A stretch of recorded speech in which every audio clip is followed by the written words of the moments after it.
Aaron Reese.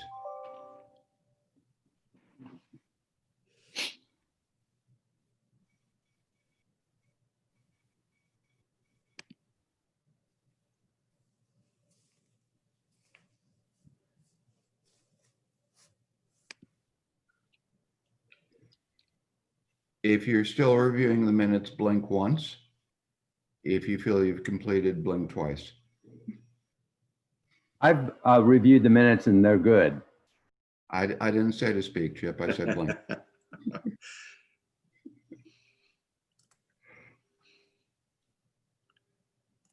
You can't see my eyes. As there appears to be no objection, no problem, and no further altercation, Chip, would you make a motion to approve the minutes as prepared by Aaron? I would make that motion to approve the minutes. Done. And would someone, Hugh, would you second? Second. All in favor? Aye. Opposed? The minutes are approved. Thanks so much, Aaron, as always.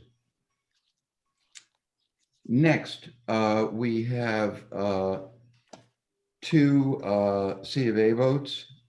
These were applications that were approved by the commission, I believe at the meeting of September 11th. The city attorney, the delightful and amazing Victoria Polidoro, has You're prepared. full of compliments this morning, Phil. Are you suggesting I get over it? I probably should.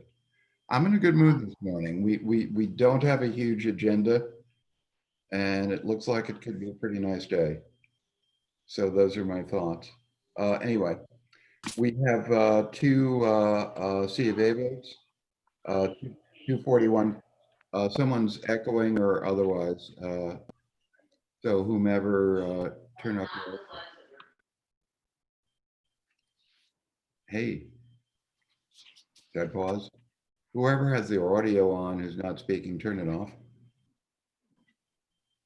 We have two C of A votes, 241 Columbia Street and 453 Union Street.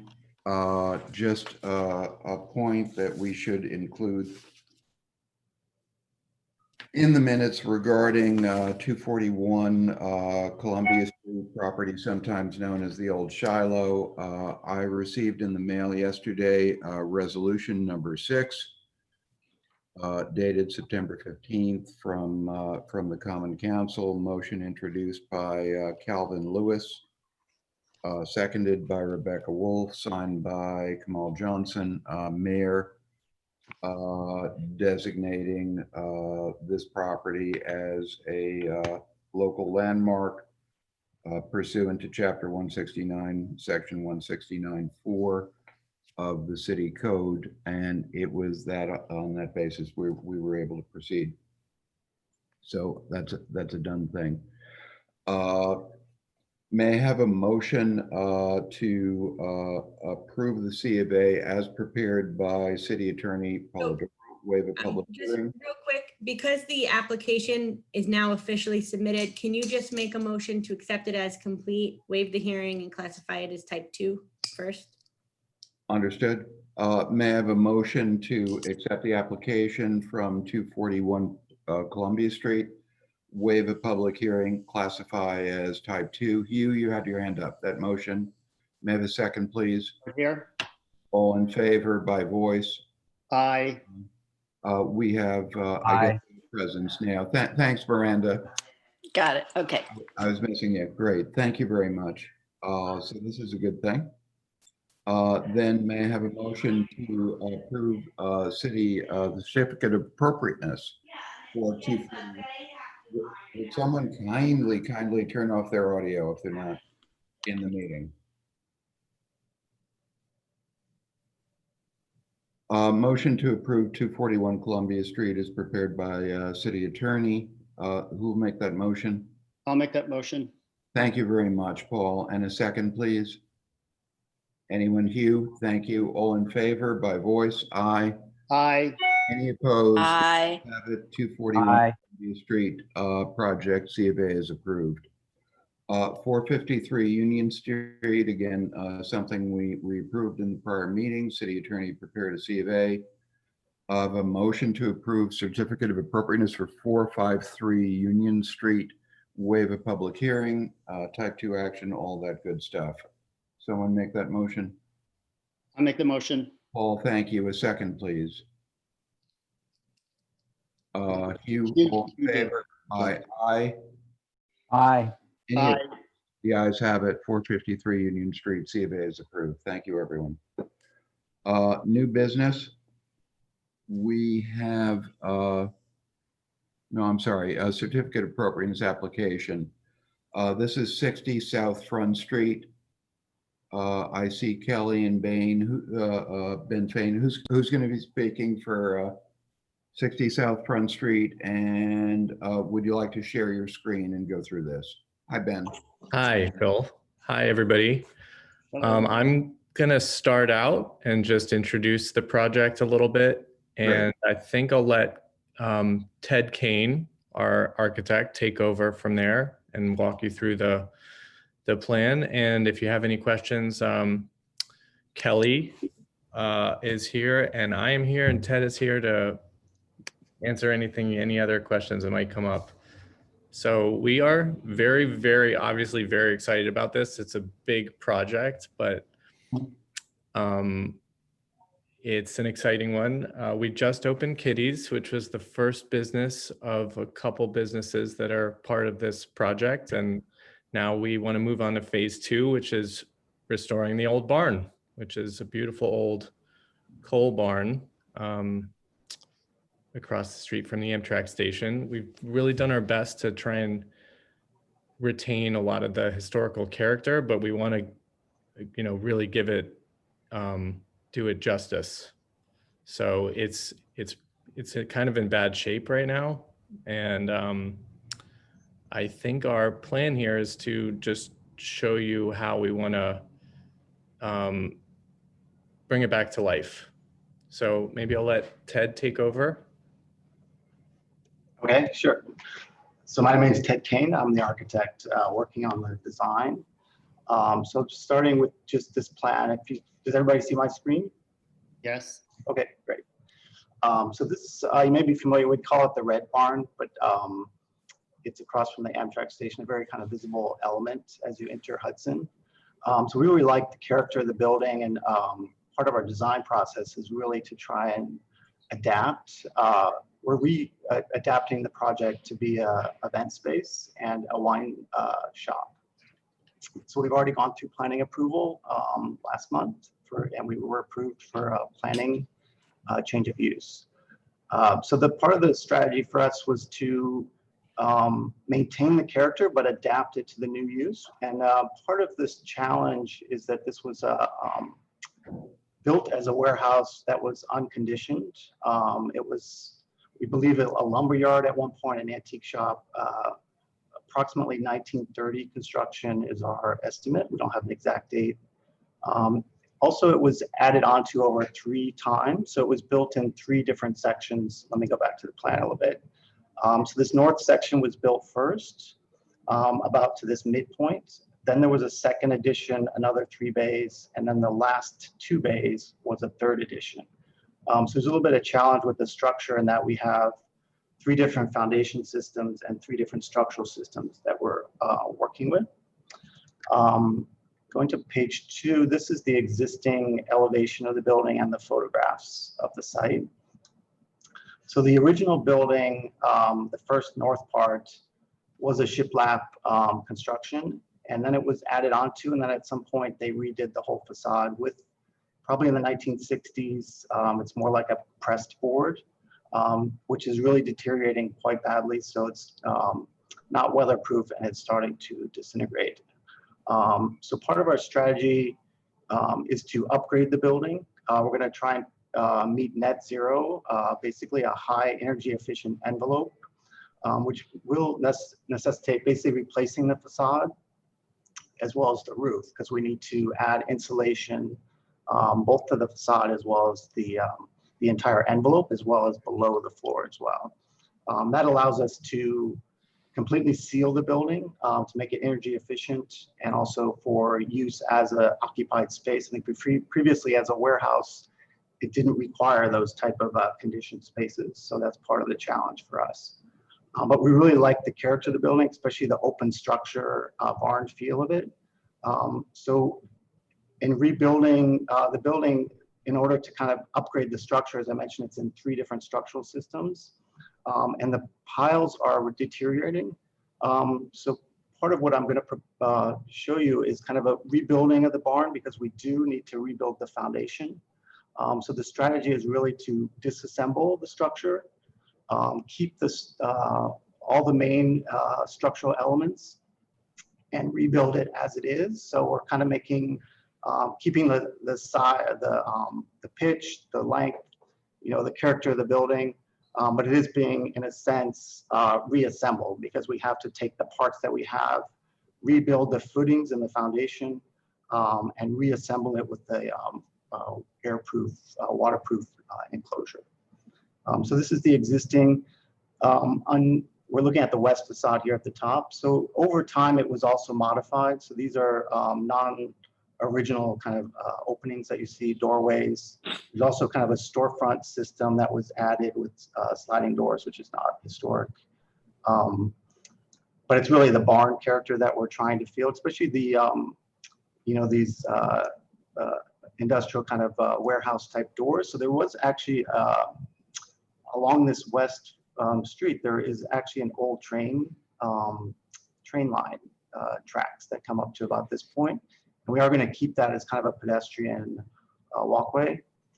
And then, so one of the things we're doing is we're introducing a new entryway onto this west facade, as well as kind of restoring and keeping these doorways. But again, they'll have to be rebuilt. This is in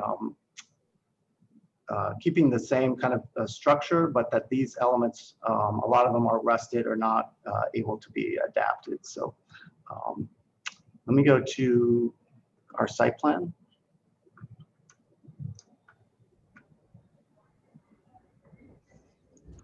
So part of the adaptation is to join between, Kitty's has already kind of gone through historic review and planning review. There is a connection between the 2 buildings. So we have a proposed kind of entry deck that's going to be an entry both for the north side of the barn. So the north side of the red barn is going to have a wine shop. And it's kind of a connection piece between Kitty's restaurant and the wine shop, as well as a kind of passageway into the rear yard. So there's kind of like a garden in the back that we're designing. The other main element is the entry to the event space. So that's off the front street. And that's also kind of what we're introducing, a new entryway, but it's kind of in the character of a kind of a low wood frame step entryway, which is kind of using these kind of older wood stairways that you see on the site. These are kind of more, you know, low-tech industrial looking stairways, but we're trying to keep the kind of wood low character in order for the barn to really be the main element, and all these other pieces like the entryway as a kind of part of the landscape, is kind of like an extension of the landscape. So I'll go now to our proposed elevations. So this is the new west facade. So we're, part of the elements of the barn that we think are really the strong form is obviously the length of it. So 168 feet length, really kind of unique project type. And it is, because it is a warehouse, it's kind of like a train would come up and they would take out the lumber. So interior wise is also a very interesting space. As an event use, you know, you have a large open space, and we kind of like that kind of industrial character that's we're trying to keep. So we are keeping the doorways as these kind of industrial sliding doors. Behind the doors are new windows so that we can get light into the space, but then they can also be closed down when it's not in use. The center here is the new entryway that I was talking about. So it's kind of just a wood frame stairway that's all going to be in a cedar, also very similar to what we're doing on the Kitty side, up the north side entryway. Each of the kind of new glass elements we're setting back so that it's kind of like a very minimal kind of opening within the barn, but that the wood frame and the new shiplap, which we're bringing back, really gets the strength, especially the red color that we're maintaining, so that the barn character is maintained. And then these new, introducing these new openings really are minimized to kind of like within that the original typology. So we're not bringing any new new openings that are not within that kind of sliding door warehouse type feel. One thing we are introducing on the south side is another kind of way of bringing light into the barn without having a kind of cut feel, because we felt on this facade especially, well, currently there is a new storefront opening, which is not a kind of historic. I think it was added sometime in the last 20 years or 30 years. We want to bring back the original shiplap, so it reads like a barn. And what we're doing is we're creating kind of a gap between the shiplap, which brings light into the space. So it's kind of a dappled effect that you see in barns where when the barns are not conditioned, they kind of shiplap has a little bit of a gap. And it's kind of a really beautiful character that actually is in the existing building now as you walk through there, because the shiplap, there's no insulation or waterproofing. So you get that kind of feeling of being in a barn. We wanted to bring that back here within the event space, so that as you're having an event, you can also have that kind of dappled light. And it can, we are showing it as operable so that it could be swing open if you wanted to actually get more light. And one of the precedents we were looking at are these kind of old industrial tobacco barns, which, because you don't really have traditional windows in a barn, this is a way to actually use the facade as a kind of opening element that you can ventilate a barn in this case. And we're using it to kind of bring light as another kind of interesting element to bring into the space, but still within the character of the shiplap and not obstructing that the strong reading of the barn.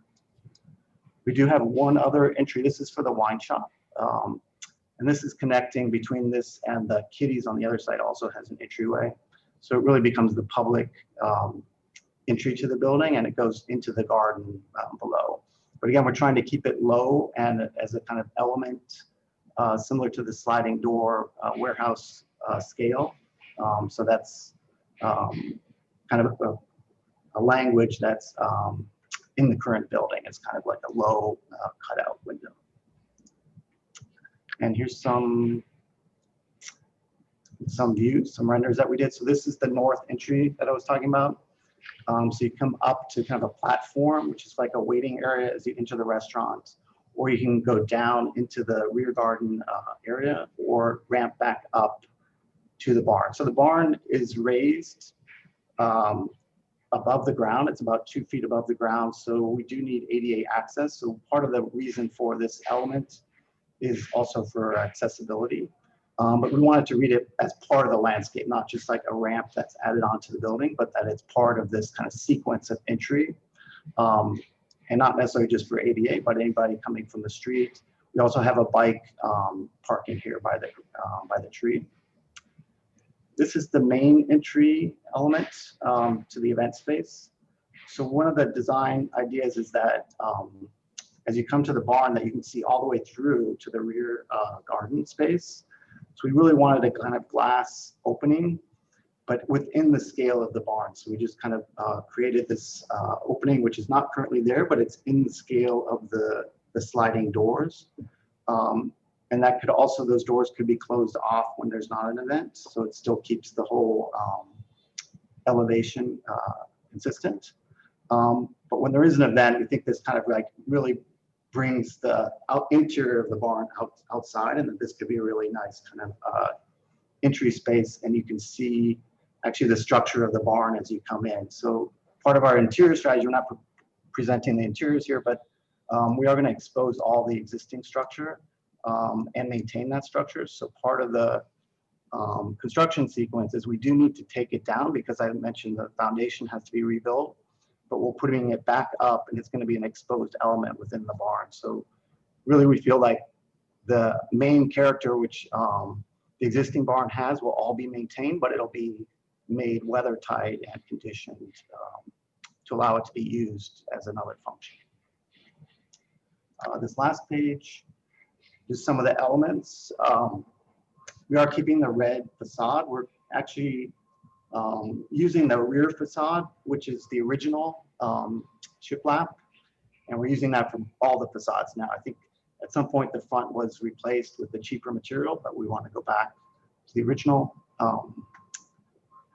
We're also using a triple pane glass so that we can also maintain a high insulation value.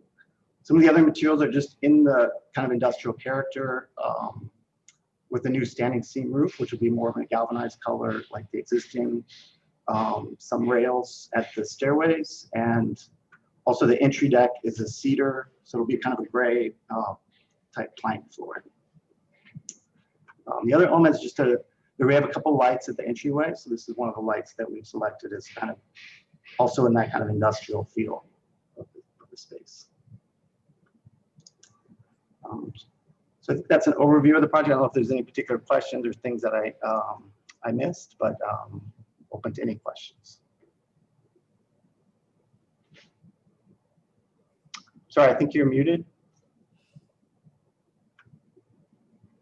Phil, you're muted. I'm unmuted. Yeah, thank you for that. That was exceptionally interesting, and it's so great to see life flowing back into that waterfront area. What I'm going to ask, and I don't typically do, but I really was serious last meeting. I want everybody to have an opportunity to weigh in and initiate discussion, ask questions, whatever it is you want to say. So I'm going to be inappropriately directive and ask Paul if he'd start the conversation.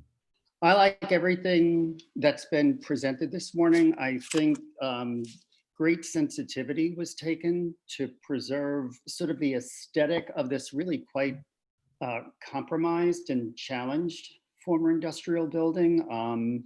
Again, I just really think a lot of this was very well thought out, and I like what I see. Thanks very much, Paul. Miranda?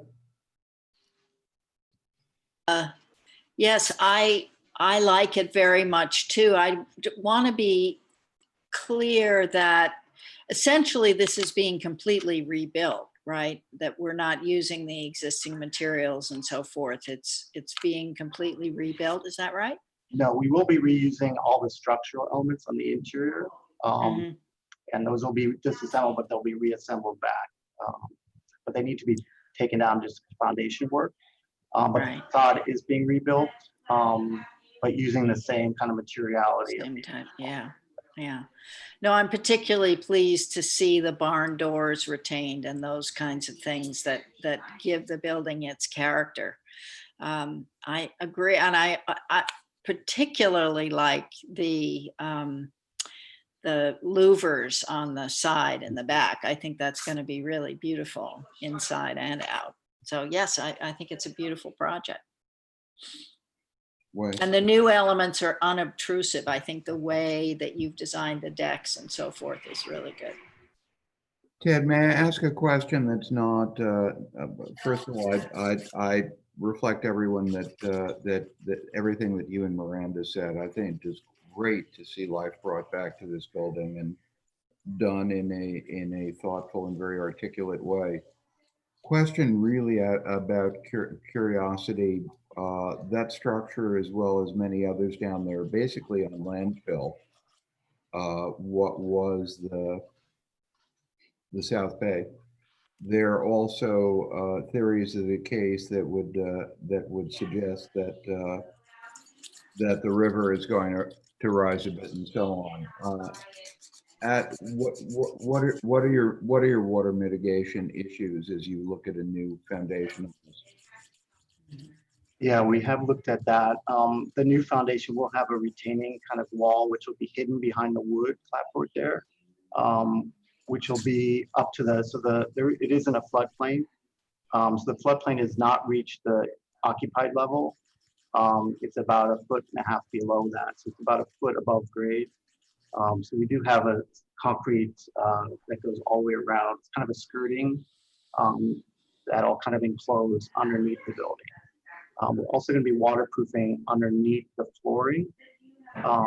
So the strategy is if there is, say, a flood and somehow it gets into there, that can be opened up and aired out, but that it wouldn't get into the building from that point. So it is currently raised above the floodplain.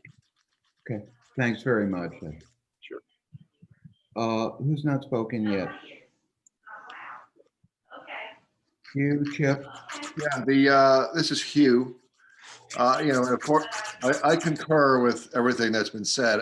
You know, but as a resident, you know, it's incredibly exciting to see what's happening with that whole Kitty's compound down there.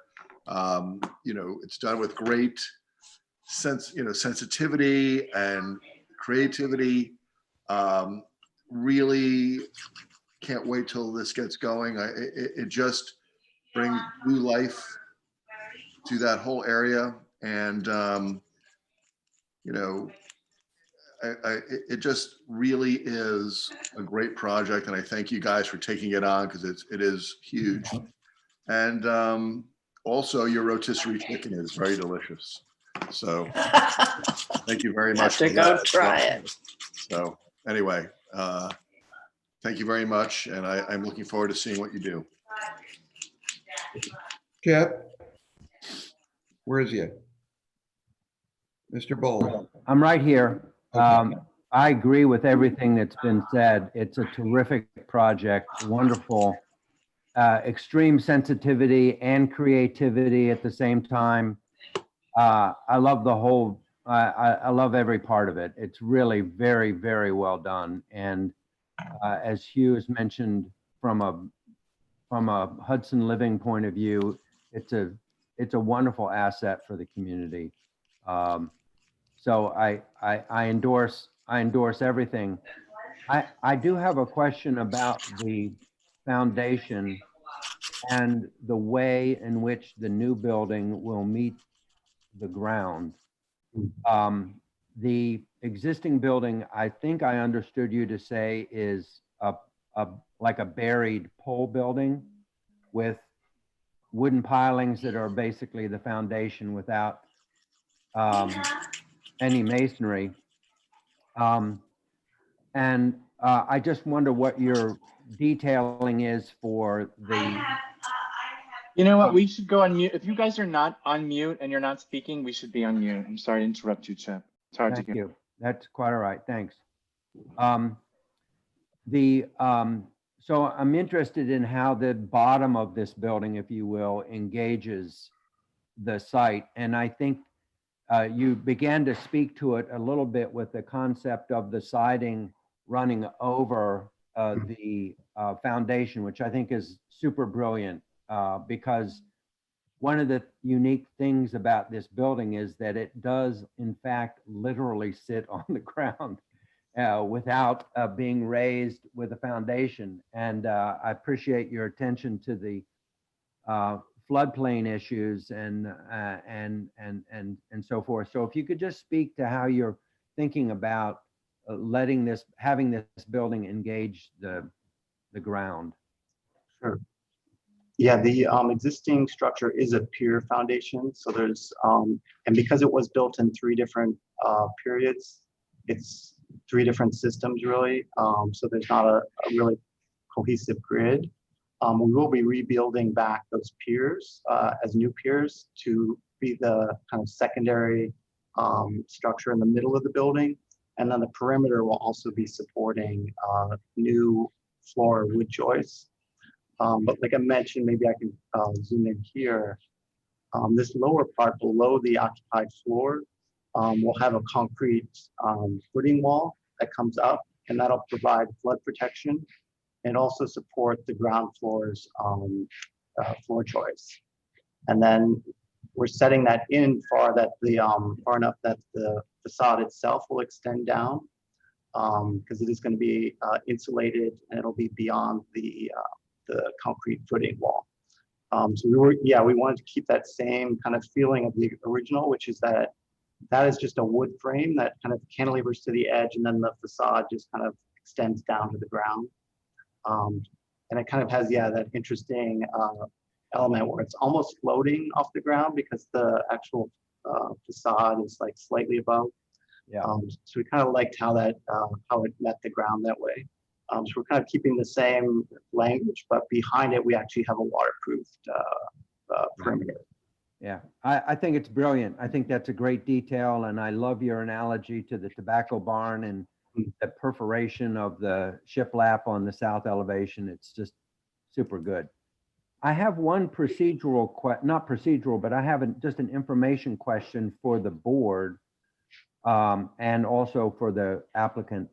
I noticed in your some of your documentation that you provided that this is in an archaeology area. And the site is an archaeology area, and I don't know what the policy is for the board, for the town, for archaeology in these kinds of situations. Can somebody inform me about that? Generally, there should have been a seeker review done by the planning board on this project, at which point they would have asked the applicant to identify archaeological significance and perhaps prepare a phase one. I'm unaware of their review.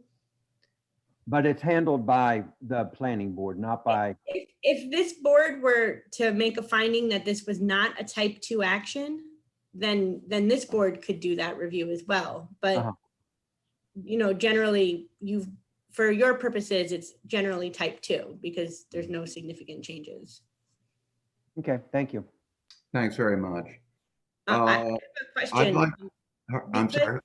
Oh, Who's because speaking? this is a full, basically knock down and rebuild, does the board feel that this still falls within the minor exception for public hearings? Well, I'm terrible on that. I think that I can't see an issue that would come up that would necessitate that, but I'm awful predicting. So other folks, please weigh in. Does the building official, he's not, Craig is not with us today? No, Craig's not attending today. He'll be back next week. It's really us who determine whether or not, well, I'm going to state a view. I truly do not see the necessity of a public hearing. I understand the scale of the work, but the articulation Is similar. is so focused on recreating what was that I can't believe that we're creating an issue for the public in the normal sense, but my opinion. I would agree with you, Phil. I think there may be other building permit issues for Craig to address since Not our business. Yeah, since this is a complete tear down, if you will, and a complete rebuild, it's essentially a new building. So, but that's Craig's department. Good. If there are no further comments, I would ask that we have, Ted, I do want to say something actually before we vote. I've been doing this, God knows how long, 7 or 8 years. I don't think during that time I've heard the board as consistently enthusiastic about a project, and it was pretty cool. Just saying. Thank you. Yeah. Great job. May I have a motion to find the application complete? Anyone? I make the motion. I second. Thank you, Paul. Second. Motion to waive a public hearing, define this as a type 2 action. I move. City Attorney to prepare a C of A. Who spoke? Was that you, John? It is I. John, and you second. All in favor, say aye. I, Aye. Aye. No one opposed. Aye. All right, so we go forth, and C of A will be prepared by the city attorney. It will be available in 2 weeks. Thank you. Thank you. Thank you, everybody, so much. It means a lot to us, I have to say, to have great job. this kind of support. It really does. It represents, this has been a lot of hard work, and it gives us a little wind in our sails. So thank you very much for the support and all the feedback. Great. And Thank Really you. good. Best of luck. thank you. Bye, y'all. Bye. One more item on the agenda. I don't know whether I should have even bothered to highlight it. It could have just been a commentary, but folks had pointed out that 30 Union Street, we actually approved that application in 2019. That the windows that were being installed were what is called replacement windows. They're not fully consistent with the opening or fenestration, whatever you want to say, essentially infill windows. Craig was in touch with the owner, and basically it was trying to close in the space. The intention is that as soon as the custom windows that are consistent with the specs that we approved are available from whoever's fabricating it, those replacement windows will be pulled and correct windows will be put in place. So I wanted folks to know that. Anyone else, comments, questions, pieces of wisdom, or would you all like to adjourn? I see. Motion to adjourn. I make that motion. Paul Hughes, second, in favor, aye. Aye. Aye. Aye. Thank Great you, everybody. weekend, This has been everyone. an interesting journey through a lot of cases in the last couple of months. Thanks, everyone. Thank you, Bill. Bye-bye. Bye-bye. Bye-bye. Enjoy the day.